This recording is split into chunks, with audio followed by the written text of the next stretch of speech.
Eu quero trazer a palavra de Atos 2, que é uma realidade do que nós estamos vivendo já nos dias de hoje, em relação ao que Joel, ele traz, né?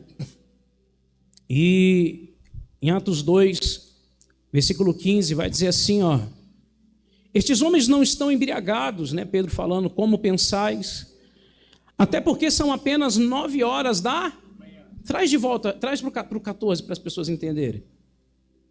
Vai lá. Ficar melhor. E aconteceu que, colocando-se em pé juntamente com os 11, Pedro tomou a palavra em alta voz, pregou à multidão reunida: homens judeus e todos os que habitais em Jerusalém, permitais que vos esclareça o que se passa. Daí, pois, atenção às minhas palavras. Estes homens não estão embriagados, como pensais, até porque são apenas 9 horas da manhã. Muito diferente disto, o que está acontecendo foi predito pelo profeta Joel. Olha só. Nos últimos dias, diz o Senhor, que derramarei o que, gente? O meu espírito sobre todo o povo. Os seus filhos e as suas filhas profetizarão. Aleluia. Os jovens terão o quê? Visões. E os velhos terão o quê? Sonhos. Sobre os meus servos, versículo 18, e as minhas servas, derramarei o meu espírito naqueles dias, e eles o quê? Profetizarão. Isso já está acontecendo nesses tempos, igreja. Por isso que você pode sim acessar e entender que não é só buscar o dom profético, mas é o que nós temos falado, é nós sermos uma igreja, uma voz profética para a nação, para as vidas que chegarem aqui. Glória a Deus. Que venhamos ser uma igreja profética, onde nós não estamos ali buscando um dom para nós, mas que venhamos nos mover de maneira em que esse dom ele seja distribuído para o crescimento da igreja, para o crescimento da obra de Deus. E é tão forte isso que quando nós passamos a entender isso que aconteceu em Atos 12, porque parecia que as pessoas estavam bêbadas, né? Às vezes tem gente que começa a falar em línguas, começa a sorrir, começa, sabe, a se alegrar, a dançar. E tem gente que fala assim, meu Deus, está doido. Mas naquele momento ela está recebendo uma manifestação profética sobre a vida dela, com um propósito de que Deus quer entregar algo naquele momento. E nós não podemos ser pessoas duras, pessoas secas, pessoas insensíveis ao que a Bíblia fala em Atos 2, que em Joel foi profetizado, que nos últimos dias, o Senhor derramará do seu espírito sobre todos os povos, os seus filhos e suas filhas profetizarão, os jovens terão o quê? Visões, e os velhos terão o quê? Sonhos. Levante as suas mãos, que você possa declarar isso agora, sabe, que você possa declarar que você será uma mulher, um homem que vai viver o que em Joel foi dito, em Joel foi profetizado para esses dias agora. Aquilo que a igreja estava vivendo em Atos é o que a igreja aqui também estará vivendo. Jovens tendo visão, velhos tendo sonhos, homens, mulheres recebendo ali no nome de Jesus dons proféticos, pessoas sendo cheias do Espírito Santo, pessoas agindo não de forma carnal, mas de forma espiritual. Senhor, nós lhe pedimos isso, abre os olhos espirituais da tua igreja, Senhor. Nós lhe pedimos para a glória do teu santo nome, os que creem, digam amém, digam glória a Deus, amém? Amém, igreja? Isso seja uma realidade no nome do Senhor Jesus Cristo. Nós vamos avançar, falando hoje sobre esse dom de discernimento, em 1 Coríntios 12, 10, né? Nós vamos estar hoje focado nisso, né? Já falamos do dom de profecia, do dom profético, mas vamos falar hoje sobre o dom de discernimento de espíritos, como eu já falei. Eu acredito que é um dos dons que a igreja, na nossa igreja, precisa mais receber, principalmente nesses últimos tempos. 1 Coríntios 12, 10, a gente colocou lá, né? Há outro poder para operar milagres, poder de profecia, há outro discernimento de espírito, há outras variedades de língua e ainda há outra interpretação de línguas. Então nós vamos focar naquele dom, pode ficar lá, que é o dom de discernimento de espíritos. A gente colocou aqui que assim como o dom de línguas precisa do dom também de discernir, né, a língua que está sendo falada, nós precisamos entender que o dom de profecia também ele precisa caminhar junto com este dom de discernimento de espírito. Eu coloquei aqui algo que é para facilitar. Discernimento de espírito é o raio-x espiritual que recebemos de Deus. Ou seja, quando passamos a ter esse dom de discernimento de espíritos, nós conseguimos olhar para o próximo e conseguimos enxergar coisas que uma pessoa normal não consegue enxergar. Nós conseguimos discernir, nos faz enxergar as intenções e o que está em oculto no coração das pessoas. Meu Deus, discernir entre o que é espírito de Deus e espírito demoníaco. A gente consegue ter essa compreensão do que está saindo da boca daquela pessoa, das intenções do seu coração. Talvez fale, bispo, mas como assim? Provérbios 25 vai deixar isso mais claro. Olha o que vai dizer. Coloca aí, Provérbios 20, versículo 5. Como águas profundas são os propósitos do coração humano. Todavia, quem tem discernimento sabe como trazê-los o quê? À tona. Olha que coisa linda. Ou seja, esse dom de discernir, meu irmão, é algo tão importante.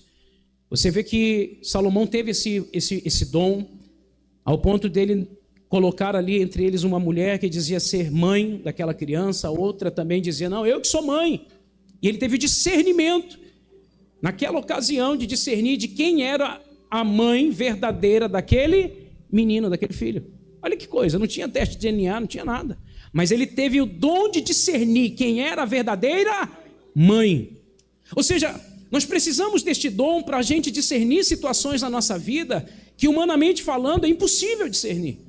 Somente quem tem o dom de discernimento de espírito consegue ver de uma maneira, com uma ótica totalmente diferente. Glória a Deus. E a gente vai seguir nessa mensagem de 1 João 4, capítulo 1, versículo 6. Ele vai dizer algo sobre nós discernimos espíritos, né? Esse discernimento que nós precisamos ter, ao ponto dele dizer assim, ó, 1 João capítulo 4, versículo 1. Amados, não deis crédito. Gente, isso aqui é muito forte. Não deis o quê? Crédito. Ao quê? A qualquer espírito.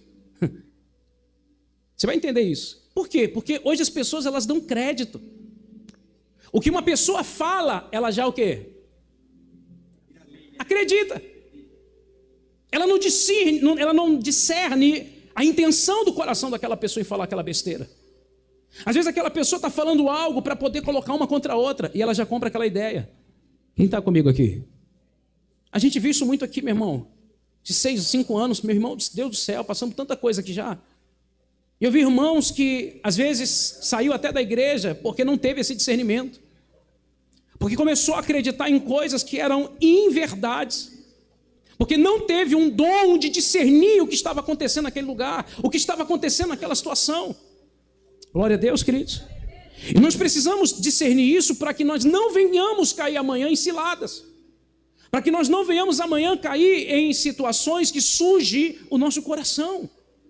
Por isso eu quero declarar, queridos, que essa igreja seja uma igreja que consiga discernir espíritos. Uma igreja sábia, uma igreja de pessoas onde realmente consegue compreender o que está acontecendo. E é interessante porque quando ele vai dizer assim, não deis créditos a qualquer espírito, antes, porém, avaliai com cuidado se os espíritos procedem de Deus, porque muitos falsos profetas têm saído pelo mundo, é que cada mensagem que eu ouço traz por trás um espírito. Então, toda mensagem ela tem influência espiritual. Esse mundo material, esse mundo físico, e é até uma das razões, né, do porquê algumas pessoas pensam assim, poxa, por que eu tenho que ter uma vida desenvolver uma vida espiritual, se o que de fato importa é esse mundo físico no qual eu vivo, eu preciso trabalhar, eu preciso comer, mas porque esse mundo material, ele é uma sombra, vai dizer o livro de Hebreus, do espiritual. Então as coisas elas primeiro acontecem no mundo espiritual e depois elas se manifestam no mundo físico. Então tudo que acontece no mundo físico tem uma origem no mundo espiritual. Então toda mensagem que chega aos nossos ouvidos tem uma origem no mundo espiritual. Agora, de onde vem? né? De que espírito vem, que espírito está influenciando aquela mensagem.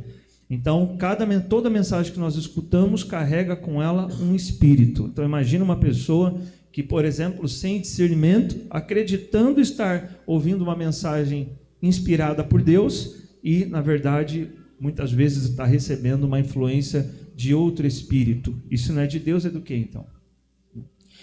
E isso é tão forte, igreja, que a gente tem até a preocupação hoje de a gente ver que tipo de livro nós estamos lendo. Quem gosta de ler aqui? Quem gosta de ler? A gente tem que tomar muito cuidado com o tipo de livro que nós estamos lendo, porque quando você está lendo, você está comendo do espírito daquela pessoa, das ideias daquela pessoa. Nós precisamos tomar muito cuidado com isso, queridos, muito cuidado. Outro dia eu vi uma irmã, olha, bispo, que coisa linda, maravilhosa, olha o que Deus falou comigo através desse livro. Quando eu vi o livro de Ellen White, eu falei, minha filha, pelo amor de Deus, larga isso. Você está se enchendo de uma ideia totalmente, uma seita, uma coisa totalmente antibíblica. Então nós precisamos tomar cuidado, queridos, com o que a gente está lendo, com o espírito que nós estamos nos alimentando. Por isso que nós temos que tomar cuidado com o que as pessoas vêm falar para a gente. A gente não pode comer o vômito dos outros, a gente não pode comer as ideias das pessoas e comprar elas como se aquilo fosse verdade. Quem está comigo aqui, pelo amor de Deus? Se puder colocar aí Atos 17, 11, vai falar um pouco sobre isso que o senhor está falando. Os bereanos eram os mais nobres dos Tessalonicenses, porquanto receberam a mensagem com vívido interesse e dedicaram-se no estudo diário das Escrituras com o propósito de avaliar se tudo correspondia à verdade. Dessa forma, muitos dentre os judeus creram, bem como um grande numeroso número de mulheres gregas de alta sociedade, e não poucos homens gregos. O que eu quero dizer com isso aí? Quando Paulo estava pregando, o povo da igreja de Bereia, eles analisavam se realmente o que Paulo estava falando estava na Bíblia. E olha que a referência de Paulo, as pessoas acreditariam de olhos fechados. Mas era um povo que eles analisavam. E eu acredito que a palavra de Deus é um dos caminhos para a gente ter discernimento também. Porque a palavra ela vai dar esse discernimento para a gente. A palavra de Deus ela vai trazer esse discernimento. O ministério aqui, eu acredito que Deus ele trouxe uma das bases desse ministério, foi o discernimento. Porque a gente veio de lugares que a gente estava com a nossa mente fechada, se alimentando de qualquer coisa, e a gente começou na palavra buscar discernimento. E a gente começou a separar o errado do certo. Verdade. Então, a palavra de Deus ela traz muito discernimento, só que o texto sem contexto é pretexto para a heresia. Se a gente ler a palavra e não entender o contexto do que está dizendo, a gente vai viver um falso evangelho. Então é necessário a gente analisar a palavra, principalmente nos dias de hoje. Tem muita gente pregando na internet, tem muitos pregadores falando coisas que estão na Bíblia, porém está fora do contexto. Então, se está fora do contexto é heresia, não é algo que Deus aprova. Então nós temos que analisar o que está sendo pregado, o que está sendo falado, o que está sendo feito, e não só nos alimentar com vídeos na internet, com pregadores que têm uma ideia que ele mesmo tirou da cabeça dele. E o discernimento é algo muito importante para os dias de hoje, para a gente saber o que a gente está se alimentando, porque aquilo que você alimenta é aquilo que você vai se tornar. Amém. É tão importante isso, porque seria mais fácil, e é isso que o sistema... Toda religião, enquanto um sistema humano, vai tentar fazer. Que é o quê? Pôr cercas para prender as pessoas, para que elas não escutem nada além daquilo que aquela religião fala ou que aquele líder diz. Então, você não pode ouvir nada diferente do que você está ouvindo aqui. Porque qualquer outra coisa que você ouvir é errado e o certo é o que você escuta aqui. Isso porque talvez realmente... poderia ser mais fácil assim, né? Ao invés de você desenvolver a capacidade de discernir, seria mais fácil você ficar ou no preto ou no branco. E às vezes não vai estar tão claro se é preto ou se é branco, às vezes vai estar meio cinza. O que você tem que ter? Ao invés de somente ficar preso a uma única coisa, desenvolver o senso crítico e a capacidade de discernimento. Então, melhor do que a gente falar aqui para você, só leia os nossos livros, só escute o que nós falamos, recomendar aos irmãos o que Paulo recomendou à igreja de Tessalônica. avaliai tudo e retém o que é bom. Então, melhor do que eu falar para você assim, olha, não lê aquele livro, ou lê esse livro, é falar para você assim, julgue você mesmo se o que você está lendo está correto. Você tem essa capacidade ou você quer alguém que diga, é isso aqui ou isso aqui? É A ou é B? Nós precisamos começar a desenvolver esse discernimento. E como fazemos isso? Os bereanos tinham essa capacidade pela experiência que tinham com as escrituras. Então, melhor do que você ficar esperando com que alguém diga a você o que eu leio, o que eu não leio, que decisão eu tomo, o que eu falo, o que eu não falo, é dizer a você, irmão, vai estudar a Bíblia, e a Bíblia vai te dar maturidade suficiente para você desenvolver discernimento próprio. Glória a Deus, amém?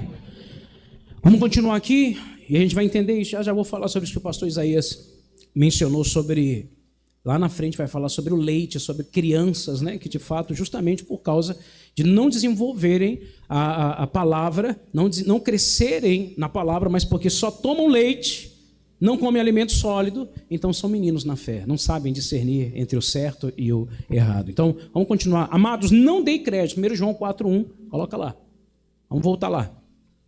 Ao 6, vai dizer, amados, não dei créditos a qualquer espírito, antes, porém, avaliai com cuidado. Com o que, gente? Cuidado. Se os espíritos procedem de Deus.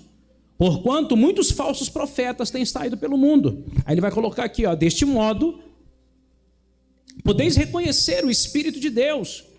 Todo espírito que confessa que Jesus Cristo veio em carne é de Deus. Mas todo espírito que não confessa Jesus não provém de Deus. Ao contrário, este é o espírito do quê? A respeito do qual tendes ouvido que havei de vir, e presentemente já está o quê? No mundo. Então, peraí, se já existe o espírito do anticristo no mundo, eu tenho que ter o quê? Discernimento. Para que esse espírito do anticristo, que já está no nosso meio, e que já está também nas igrejas, eu consiga falar, opa, isso aqui não. Opa, eu estou conhecendo esse espírito, eu estou provando, esse espírito aqui não é bom não. Esse espírito aqui não é o de Deus, não. Quem está comigo aqui, pessoal? Está dando para entender? Gente, isso aí é tão importante. É tão louco isso que a gente às vezes vê com a experiência que a gente tem, com os dons que Deus já nos liberou. A gente consegue ver as coisas tão claras, mas tem gente que não vê. Tem gente que não vê. Você pode falar, você pode chegar para ela e falar, e expor, e desenhar. Ela não vê. E eu fico preocupado com isso, porque nesses 5 anos eu vi pessoas assim aqui no nosso meio. Com baixo, nada de desenvolver esse dom de discernimento, não consegue discernir, tá que nem aquele povo lá em que a Bíblia fala, né, de que Deus manda ele pregar, onde que foi, meu Deus?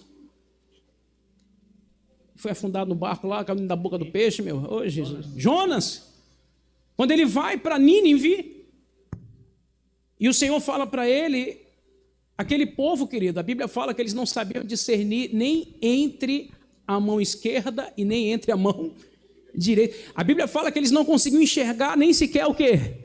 Um palmo do nariz. Olha que louco.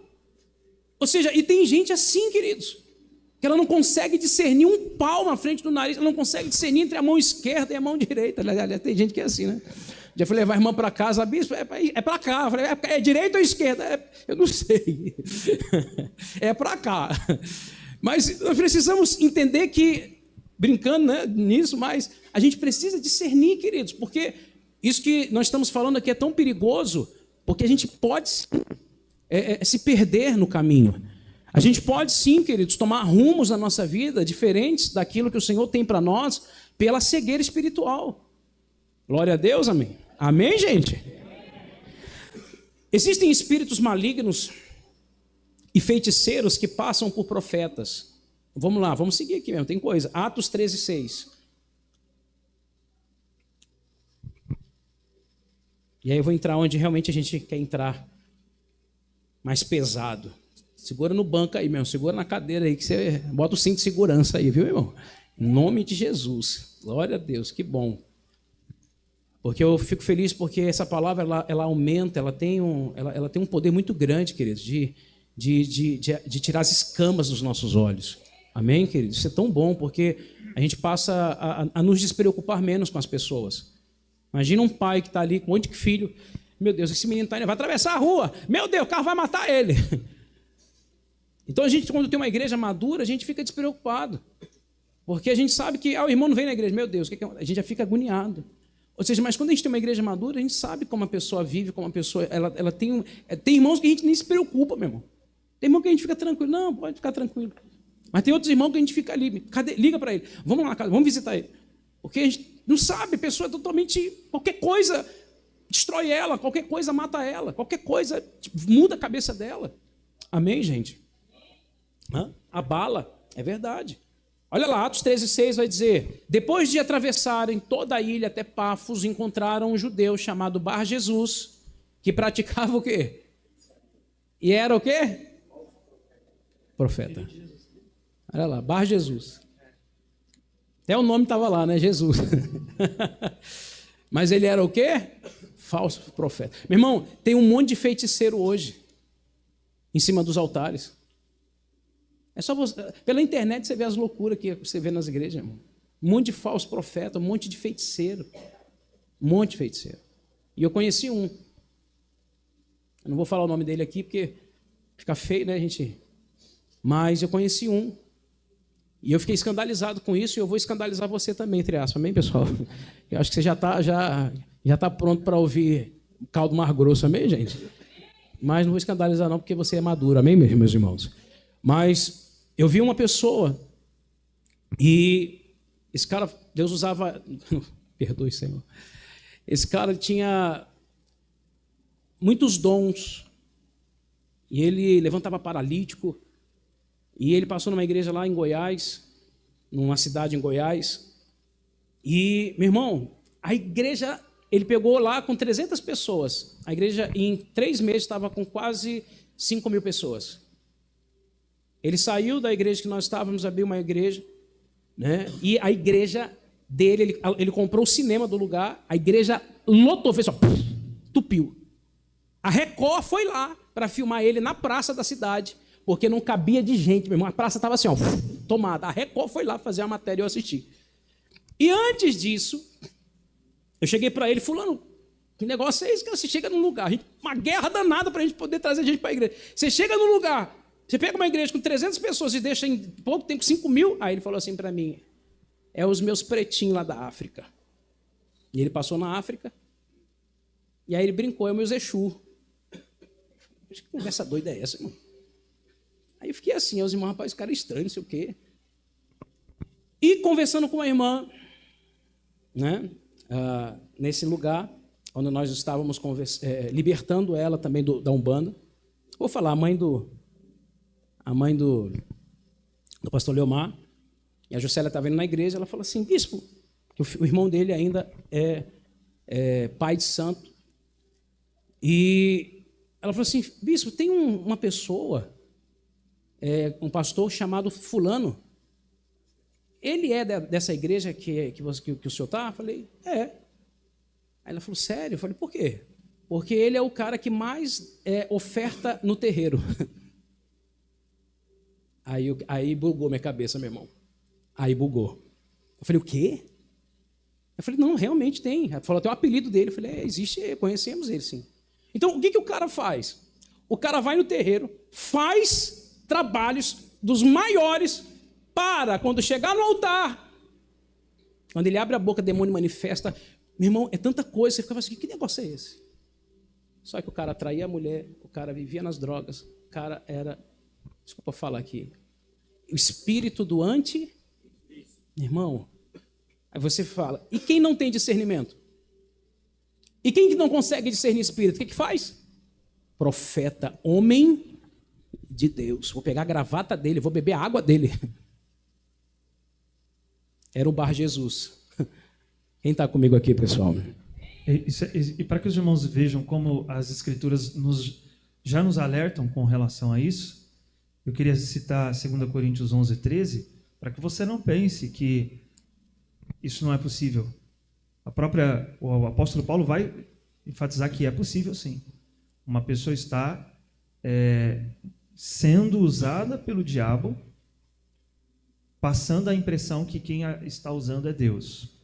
Olha só, 2 Coríntios 11, no versículo 13, Paulo vai dizer assim: porquanto tais homens são falsos apóstolos, obreiros desonestos, fingindo-se apóstolos de Cristo.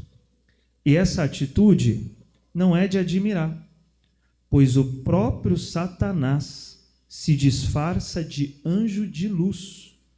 Portanto, não é surpresa alguma que seus serviçais finjam que são servos da justiça. O fim dessas pessoas será de acordo com as suas ações, que as suas ações merecem. O que é interessante aqui? Que o apóstolo Paulo está nos revelando que uma das principais atuações de Satanás não é a sua atuação enquanto diabo, mas é a sua atuação fingindo-se anjo de luz. Ou seja, uma das principais características do diabo é o engano, é não parecer que é diabo. E isso é refletido nas pessoas que servem a Satanás. Elas também serão falsas, fingidas. Uma das principais características de um filho de Satanás, como Yeshua vai assim chamar muitos religiosos: vocês têm por pai o diabo.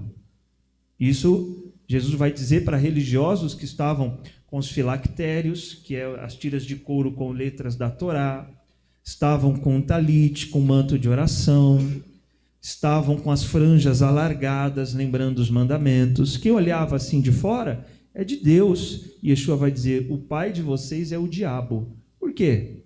Porque ele é pai da mentira. E o que vocês vivem é uma mentira, ou seja, é uma falsidade. E aí é onde Yeshua vai nos revelar que a principal característica dos filhos do diabo é a falsidade. Então, uma pessoa falsa. Não temos que ter dúvidas em dizer que essa pessoa está sob uma influência maligna, satânica, demoníaca, que muitas vezes a faz até pior do que um pai de santo. Porque o pai de santo não está mentindo, ele está sendo verdadeiro. Eu sou pai de santo. Eu trabalho com os demônios mesmo. Agora, o falso não. O mentiroso não. Ele é pior até mesmo do que pessoas que estão em outras religiões, que estão ali vivendo suas religiões. São fiéis. São fiéis à religião deles. Agora, o cristianismo, infelizmente, ficou infestado de falsos. Lobos em pele de cordeiros, né? Que por dentro é uma coisa, mas por fora é outra. E aí o apóstolo Paulo vai dizer que a igreja de Corinto estava tolerando esses indivíduos. Olha que interessante. Vamos só observar aqui rapidinho, já vou encerrar. É no versículo 4, é o mesmo capítulo. Olha só. Porquanto se alguém vos tem pregado um Jesus que não é aquele que ensinamos, ou se recebeis um outro Espírito, Forte. que não o Espírito que creio recebestes, ou ainda um evangelho diferente do que tendes abraçado, a tudo isso muito facilmente o quê? Tolerais. Então veja, um outro Jesus que traz um outro Espírito que se fundamenta em um outro evangelho. Então fala de Jesus, fala do Espírito, fala do evangelho, mas é outro, não é aquele que fora ensinado pelos apóstolos. E aí no 5 ele diz: contudo, não me julgo em nada. Aí ele vai começar a falar da situação dele, né? Que eles estavam tolerando os falsos, mas não estavam aceitando o verdadeiro. Então, por que? Só uma frase que eu vi essa semana. Irmãos, por que nós temos uma facilidade de crer no errado? Porque nós temos dúvida do certo e abraçamos a mentira. Eu quero focar no que o pastor falou, e é justamente esse texto que eu quero entrar agora, sobre tolerar.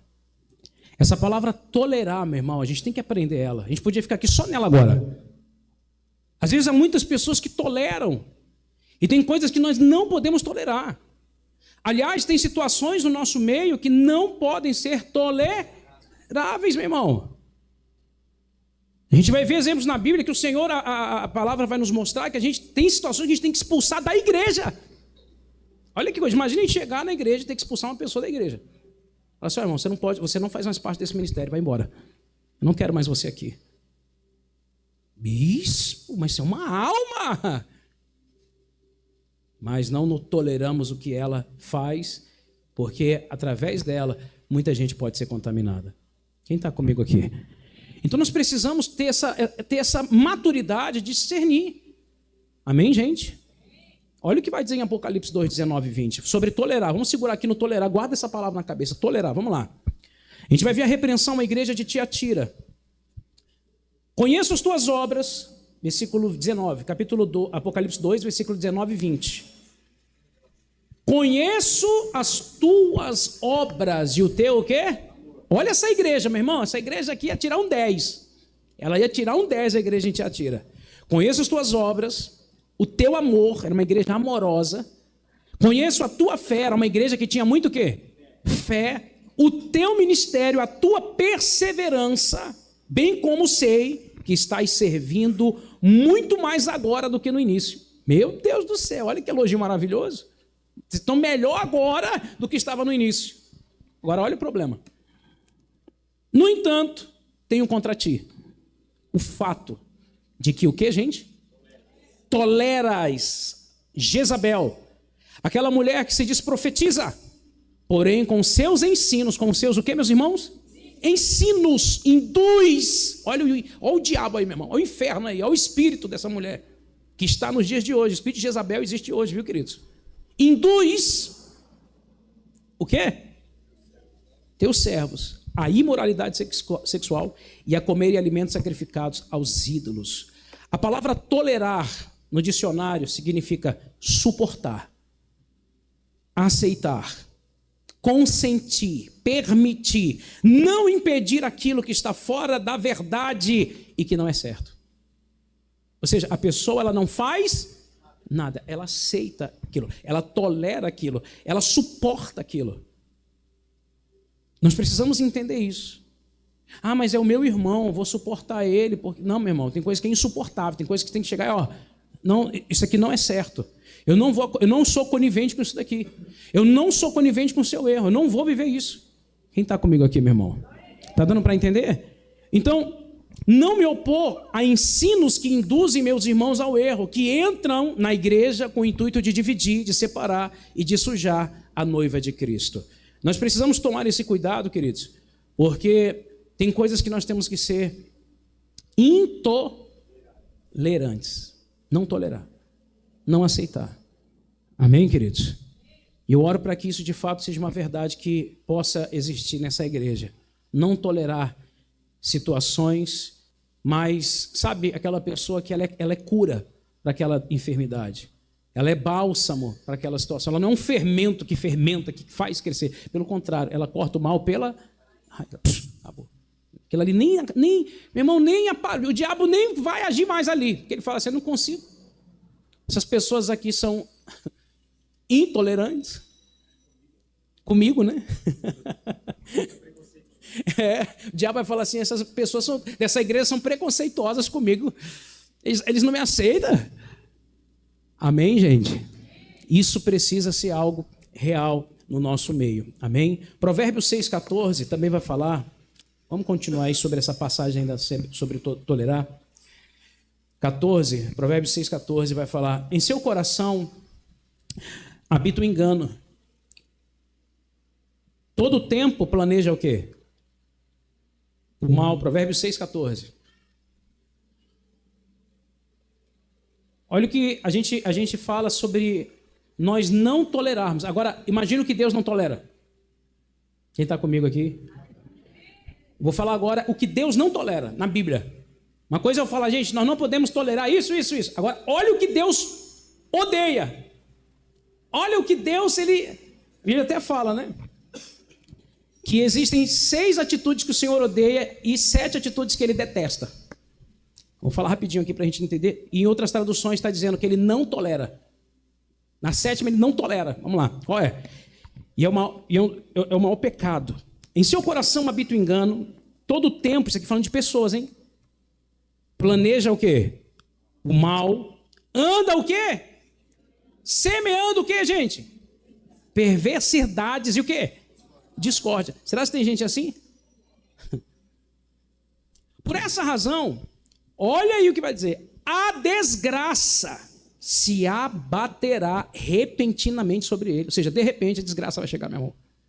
Esse cara que está semeando discórdia, esse cara que fica ali fofoca e vuvu e não sei o quê, e disse que me disse, e Maria disse que Antônio disse, que Joaquina disse para mim, disse para não sei o quê. Meu irmão, essa pessoa, olha o que eu estou dizendo aqui, meu irmão. Por esta razão, a desgraça, olha o que a Bíblia diz, né? Se abaterá repentinamente sobre ele. De um golpe será completamente o quê? Destruído, sem qualquer o quê? Apelação. 16. As 6 atitudes que o Senhor odeia. 7 atitudes que ele detesta. Que ele não tolera, em outras traduções está assim. 17. Primeira, olho o quê? Arrogante. Deus não tolera. Pessoas arrogantes, olhar altivo, né? Pessoa que ela se acha melhor que as outras. Língua o quê? Mentirosa. Mãos que derramam sangue inocente. Olha só. Coração que maquina planos o quê? Meu irmão, tem gente que vive maquinando coisa ruim dentro dela. Olha só. O que mais? Pés que se apressam para fazer o mal. Aquela pessoa que ela não tem... Meu irmão, ela não para. A ideia que ela tem é fazer o mal. A ideia que ela tem não é boa. O cara é mau. A pessoa é má. A intenção dela é má. Ele já faz uma coisa, já o quê? Pensando ali. Vamos continuar. Versículo 19. Outra coisa que o Senhor odeia, a testemunha o quê? Falsa. Aquela pessoa que fala uma mentira, ela testemunha algo que não é verdade. E que espalha difamações, o que difama alguém. Agora essa daqui é a pior, é a que o Senhor mais odeia. Qual é? Aquele que provoca o quê? Contenda entre o quê? Meu Deus do céu. Meu Deus do céu. Se eu não tiver discernimento, meu irmão, eu vou ser um cara desse. Nós temos que discernir, por isso que eu falei para você, nós temos que discernir espíritos. Porque se nós não discernirmos espíritos, a gente vai viver o inferno.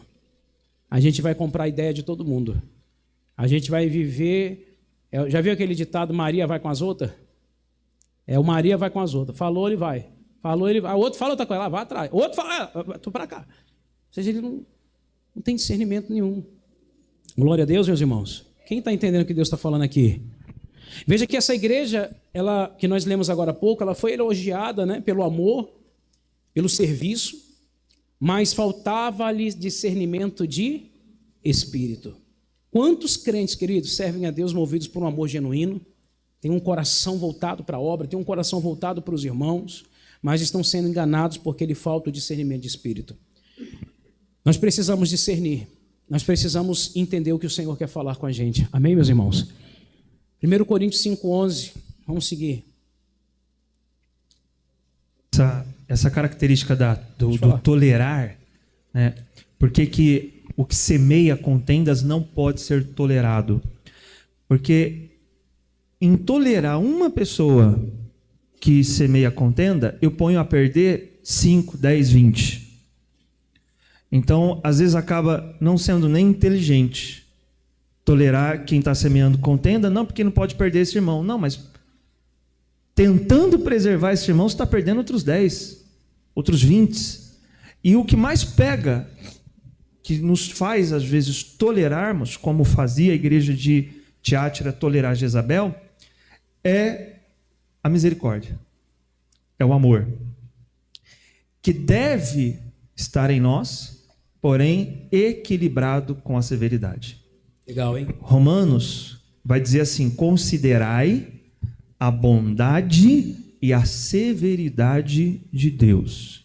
Paulo diz isso em Romanos. Então, a bondade, ela tem que estar equilibrada com a severidade. A bondade é a tolerância, é a permissividade, é estar aberto. A severidade já é a restrição, já é restringir, já é cortar, já é eliminar. Então aquela igreja, ela tinha muito amor, mas esse amor não estava equilibrado com a severidade. E o falso profeta, ele se aproveita do amor e bondade dos irmãos, porque sabe que em nome do amor que as pessoas têm por ele, elas não irão restringi-lo ou expulsá-lo ou não tolerá-lo. Então o que nós precisamos ter? O equilíbrio entre bondade e severidade, como Jesus ensina, simples como a pomba, mas prudente como a serpente. Ou seja, temos esse amor, mas a partir do momento que começa a ultrapassar os limites, tem que entrar a severidade junto. Porque se nós não tivermos o equilíbrio com a severidade, nós vamos tolerar o intolerável. É interessante também, estava lembrando, uma pessoa que ela tem tolerância à lactose, o que acontece no organismo daquela pessoa? Quando ela ingere algo que tem leite ou derivados, o corpo vai ter uma reação. Forte, hein? É verdade. E ela sabendo disso, o que a pessoa faz? Ela não toma. Porque ela sabe que se ela tomar, ela vai passar o quê? Ela vai acabar com o corpo dela. Então, por exemplo, por que ser intolerante em muitas coisas? Por quê? Porque eu vou afetar o corpo. Legal. Então eu sei que vai fazer mal para o corpo e eu às vezes tolero aquilo ali e vou ingerindo aquilo ali, vou inserindo aquilo ali no corpo e eu sei que vai causar um malefício para o corpo, né? Deixa eu falar uma coisa para vocês. Eu errei muito nisso, gente. Vou confessar meu pecado. Posso confessar? Eu errei muito nisso, porque a gente é uma igreja amorosa. A gente é uma igreja que a gente tem um coração de abraçar todo mundo, de trazer todo mundo para perto. E nesse tempo a gente viu que realmente, infelizmente, havia pessoas que aproveitavam disso. Né? Nós tivemos aqui há um pouco tempo aí uma pessoa que se dizia pastor e nós expulsamos da igreja praticamente. Porque fomos vendo situações do cara pedir dinheiro emprestado para um, para outro, pegar cartão do outro, passar, e o cara estava se fazendo de ainda se dizia pastor. E quando eu fui, a palavra que você usou aí, severo, eu tive que agir com severidade. Eu falei, você vai pagar todo mundo que você deve. Cheguei na igreja aqui e falei, gente, a gente está namorando, noivando e casando. A gente nem noiva mais, nem namora mais, está namorando mais, não. Já acabou o relacionamento. E eu tive que falar, por quê? Porque a gente tem que ser severo em certas situações, queridos. Quem está comigo aqui, meus irmãos? Só que as pessoas não sabiam o que estava acontecendo, e muitos aqui também nem sabem, estou falando agora. O que estava acontecendo nos bastidores. Ou seja, as pessoas não entendiam. E sabe o que aconteceu, queridos? Teve gente que me julgou. Falou, nossa, o bispo não é esse homem de Deus todo aí não, viu? Achava que ele era mais amoroso. Como que faz isso com o irmão? Irmão, é difícil, gente. É difícil. Tem uma frase que diz assim, quem poupa o lobo mata a ovelha. Repetir, quem poupa o lobo... E eu estou aprendendo isso, queridos, com muita dor no meu coração. Com muita dor no meu coração.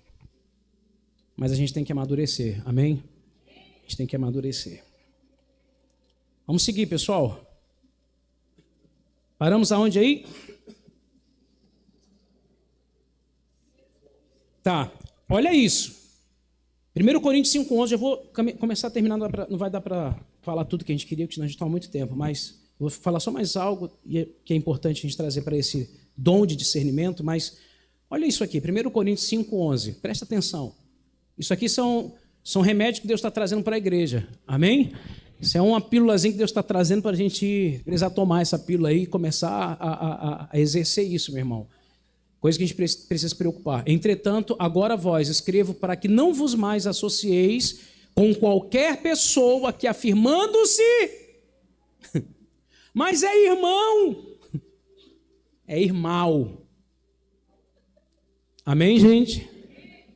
Ah, é pastor. Por isso que hoje, meu irmão, cara, eu sou pastor, já fico assim, ó. Não, você é um irmão da igreja. Eu aprendi isso, porque antes a gente... eu quero ir para... Vem cá, meu irmão, é pastor, sobe aqui. Não. Aprendi. Não, você é um irmão. O irmão fulano, irmão ciclano. Até a igreja reconhecer como pastor é outro 500. Amém? Então, olha só. Entretanto, agora vos escrevo para que não vos associeis com qualquer pessoa que, afirmando-se irmão, for imoral, ou ganancioso, ou idólatra, ou caluniador. O que é uma pessoa caluniadora? Que difama, né, as pessoas. Embriagado, ou o quê? Estelionatário. Meu Deus, olha o que ele vai dizer. Com pessoas assim, não deveis sequer sentar-se para uma refeição. Por isso, como haveria eu de julgar os que estão fora da igreja? Todavia, não deveis vós julgar os que são de onde? De dentro. Fala para o irmão que está do teu lado, julga quem está dentro da igreja. Deus está te dando essa permissão de você julgar. Julga quem está dentro. Como é que a gente vai julgar os que estão fora se a gente não consegue julgar nem o que está aqui dentro? Que não presta. Porque um dia o Senhor vai nos chamar para julgar, meu irmão. O Senhor está nos levantando como juízes. Amanhã nós vamos julgar. Amém, gente? E como vamos julgar a terra? Se nós não conseguimos julgar nem quem está aqui dentro, que não presta, quem é bom, quem não é ruim. Hein, bispo? É interessante lembrar que a gente tem que julgar a nós mesmos primeiro, né? Sim, verdade. Porque senão tem gente que, quando não é 8, é 80. É 80, é verdade. Ela sai julgando todo mundo na igreja. É verdade. Pelo amor de Deus. É verdade. Primeiro a gente tem que julgar, ter uma boa conduta. Obrigado, pastor. Obrigado. É bom ter todo mundo. Ter uma boa conduta, ter exemplos, ser uma pessoa de exemplos. Porque, por exemplo, não adianta eu julgar o outro irmão, aí o outro irmão está vendo a minha vida, os meus frutos, está totalmente fora. Então, comece por nós. Mas que a gente tenha esse discernimento de saber também, como o bispo falou, não ter essa tolerância com coisas erradas. É o julgar no sentido assim, não é o condenar, é diferente. Julgar é diferente de condenar. O julgar é você simplesmente avaliar e discernir. Isso aqui é uma boa companhia ou não é uma boa companhia? Eu tenho que dar ouvidos ou não tenho que dar ouvidos? É isso. Então, é diferente, por exemplo... não sair compartilhando para as outras isso pessoas que eu ia falar, também, é diferente. É fofoca. É fofoca. A gente tem que fazer uma diferença, porque, de fato, existe uma diferença entre julgar e fofocar. Então, por exemplo, se eu ver algo no pastor Leomar e eu vou e levo para o bispo, não, porque eu tenho que julgar. Só que isso pode estar se tornando uma fofoca, porque eu não estou falando com ele. Eu tenho que chegar nele. Assim, pastor... Deixa eu entender isso aqui que o senhor fez. Por que o senhor fez assim? Porque se eu não for tentar falar com ele, mas for tentar falar dele para outra pessoa, aí eu não estou julgando, eu estou fofocando. O que Yeshua vai dizer? Quando tiver algo do seu irmão contra você, vai falar com ele. Tente se reconciliar com ele. Mas a gente não faz isso. Então, no fim das contas, a gente não julga, a gente fofoca. Então, quando a gente fala assim, não vamos julgar os de dentro, temos que julgar o de dentro, não é um ficar falando do outro aqui dentro. Ao perceber uma situação de um irmão, onde ele está errando, que muitas vezes nem ele mesmo sabe que está errando, você chegar até ele. Se você, tanto que, né, dependendo da situação, claro, às vezes você vai ter que chegar até o pastor, às vezes você vai ter que chegar até o bispo, mas a gente até pergunta, você já chegou até a pessoa? Você falou com ela? Aí você diz, não, se eu for falar com a pessoa, aí vai dar ruim. Você, não, então vai ficar aqui comigo e nós vamos tentar resolver, que é o que Yeshua vai dizer. Então, se não resolver direto com a pessoa, você chama alguém para tentar reconciliar com aquele irmão. Então, não é falar do irmão para semear a contenda, é falar com o irmão para tentar mostrar o discernimento para que ele consiga se corrigir. A Bíblia fala sobre isso, né? Sobre você chegar na pessoa... Se não resolver, chega na liderança. Se não resolver, chega diante da igreja e apresenta a situação, né? Tem esses passos que a Bíblia ensina. Glória a Deus. Gente, vamos lá. Atos 20. Peraí, eu terminei aqui não, né? Peraí. Versículo 13 aí do que eu estava. Rapidinho, só para o 13 é legal. Para a gente só entender a gravidade disso. 1 Coríntios 5,13, já termino e já entro lá em Atos. Contudo, Deus julgará os que estão de fora. Expulsai, portanto, do vosso meio este que vive na prática do quê? Da indecência. O que ele fala? Para fazer o quê? Expulsar, meu irmão. É casos assim extremos, né? Mas se tiver que ter um caso extremo, a gente tem que fazer o quê? Vai com Deus, meu filho. Tchau. Deus te abençoe. Aliás, tem até uma palavra, foi Paulo? Quem foi? Me lembra que eu lembrei agora que foi Paulo que amaldiçoou, entregou a Satanás. Paulo entregou o cara a Satanás, meu irmão. Ele não falou nem vai com Deus, ele falou vai com o diabo. Rapaz, o negócio é bruto aí. Rapaz, você fala isso aqui, tem gente que fala até da igreja. Imagine Paulo falar, vai com Satanás, meu irmão. O diabo te carregue. Só que a ideia de Paulo, só para a gente entender, tá, gente? Para não virar um negócio esquisito aqui, pelo amor de Deus. Mas só para a gente entender, Paulo ele fala isso não com o intuito de entregar a alma dele a Satanás, de entregar o corpo a Satanás. Ou seja, para que houvesse ali dor, para que houvesse ali situações, para que ainda tivesse chance do cara se arrepender e ser o quê? Salvo. Não é que Paulo estava entregando a alma do cara a Satanás, não. Estava entregando o corpo dele a Satanás, para que por meio de uma doença, uma enfermidade, alguma coisa, ele caísse em si, se aquebrantasse, se arrependesse e ainda fosse o quê? Salvo. Olha que legal isso, a gente tem esse entendimento. Amém, gente? Vamos lá, Atos 20, versículo 29. Eu acho interessante isso daqui, porque, infelizmente, isso é uma realidade que acontece. Eu não vou deixar de falar isso. Diz assim, ó, Atos 20, 29.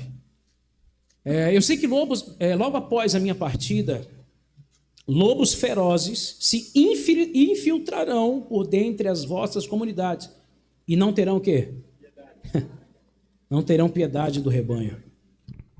E ainda mais, dentre vós mesmos surgirão homens que o quê?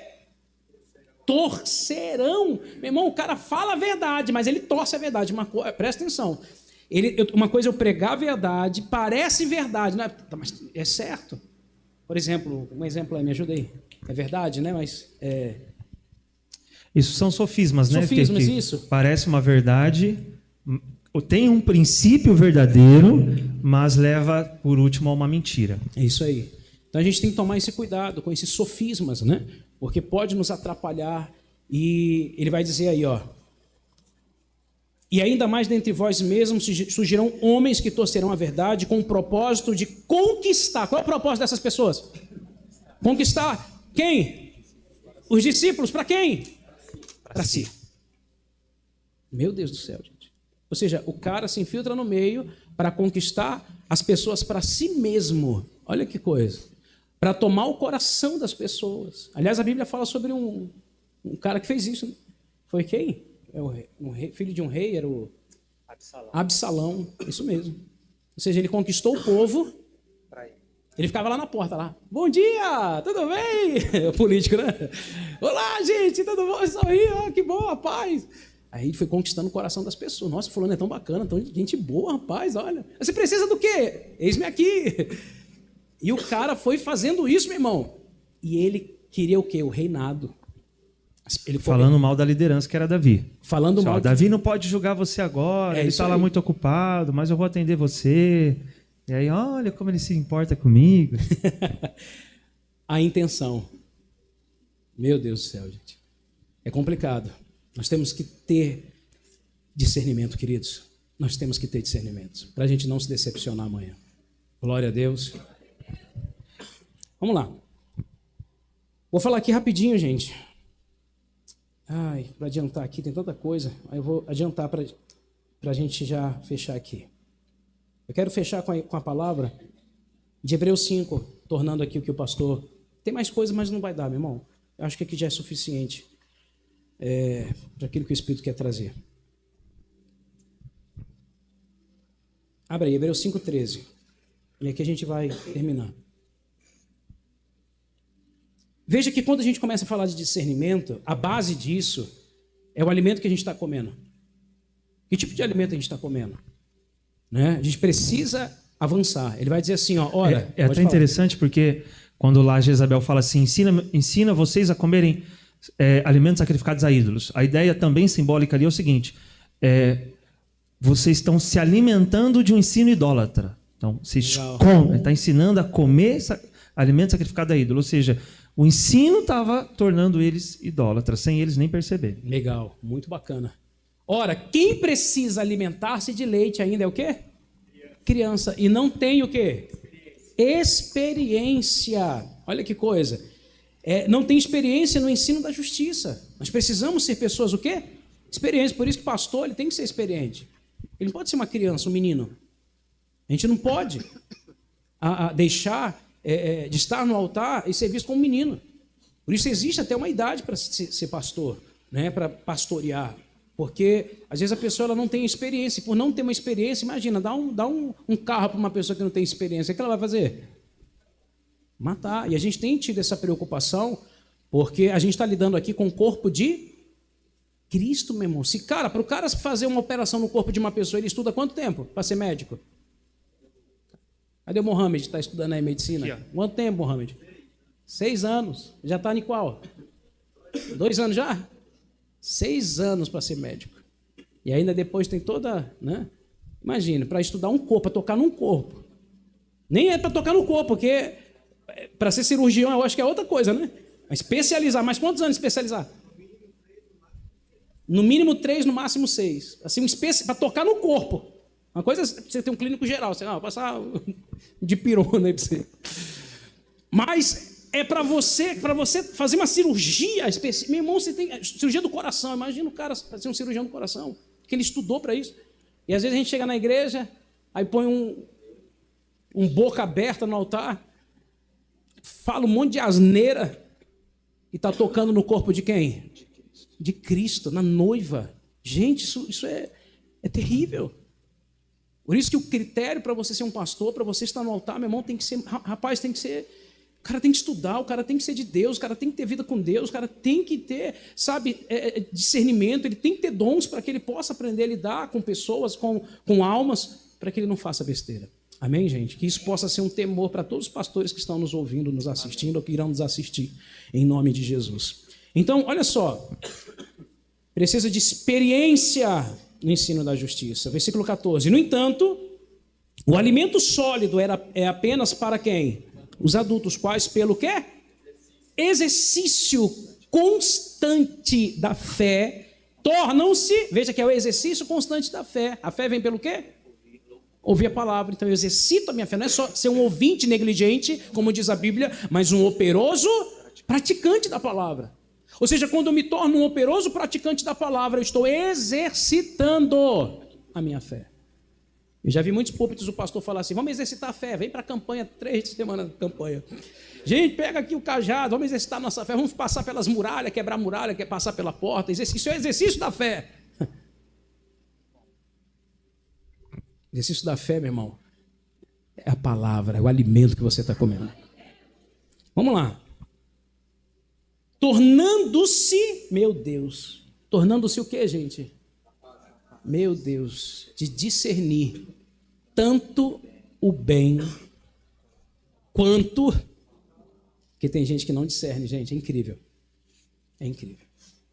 É incrível, às vezes, você passar por errado sendo certo. Porque a pessoa não entende. Não entende. Então nós temos que buscar muito de Deus isso, acho que eu encerro por aqui, e que nós não venhamos ser pessoas rasas, mas que venhamos nos alimentar de comidas sólidas. Amém, meus irmãos? Eu queria ler... Pode falar. 1 Coríntios 2:9, que isso aqui, meu irmão, nós falamos semana passada, uma vida de oração te leva ao dom de profecia. Pastor, deixa eu sentar um pouco que eu estou cansado. Né? Senta aí.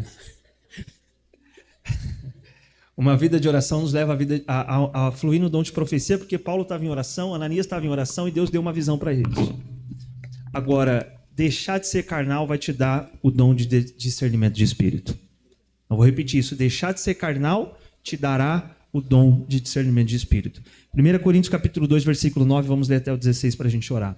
No entanto, como está escrito, olho algum jamais viu, ouvido algum já nunca ouviu, mente nenhuma imaginou o que Deus predispôs para os que o amam. Deus, todavia, o revelou a nós, por intermédio do Espírito, porquanto o Espírito a tudo investiga, até mesmo as profundezas de Deus. Pois quem conhece os pensamentos do ser humano, a não ser o Espírito do homem que nele reside? Assim, igualmente, ninguém conhece os pensamentos de Deus, a não ser o Espírito de Deus. Nós, entretanto, não recebemos o Espírito do mundo, mas sim o Espírito que vem de Deus, a fim de que possamos compreender o que por Deus nos foi outorgado gratuitamente. Sobre isso também pregamos, não com palavras ensinadas pelo saber humano, mas sim com as palavras ministradas pelo Espírito, interpretando verdades espirituais para os que são espirituais. As pessoas que não têm o Espírito não aceitam as verdades que vêm do Espírito de Deus, pois lhes parecem absurdas, e não são capazes de compreendê-las, porquanto elas são discernidas espiritualmente. Contudo, aquele que é espiritual. Vamos ler isso juntos. Diga: aquele que é espiritual pode discernir todas as coisas, e ele mesmo por ninguém é compreendido. Porquanto, quem jamais conheceu a mente do Senhor para que possa instruí-lo? Vamos declarar isso. Todavia, nós temos a mente de Cristo. Celebre o Senhor com as suas palmas.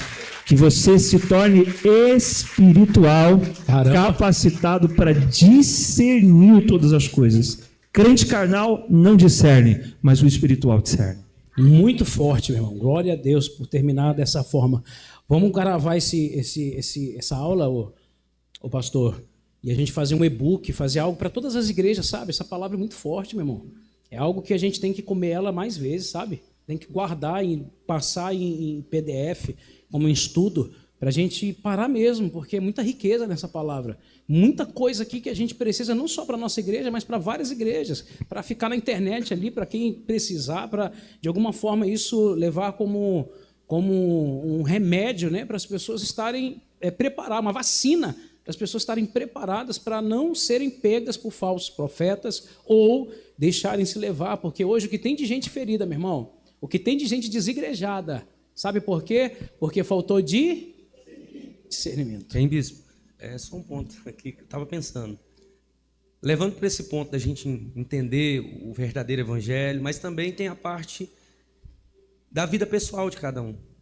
A pessoa vai ter que ter discernimento para se casar. Sim, verdade. Para fazer algum negócio.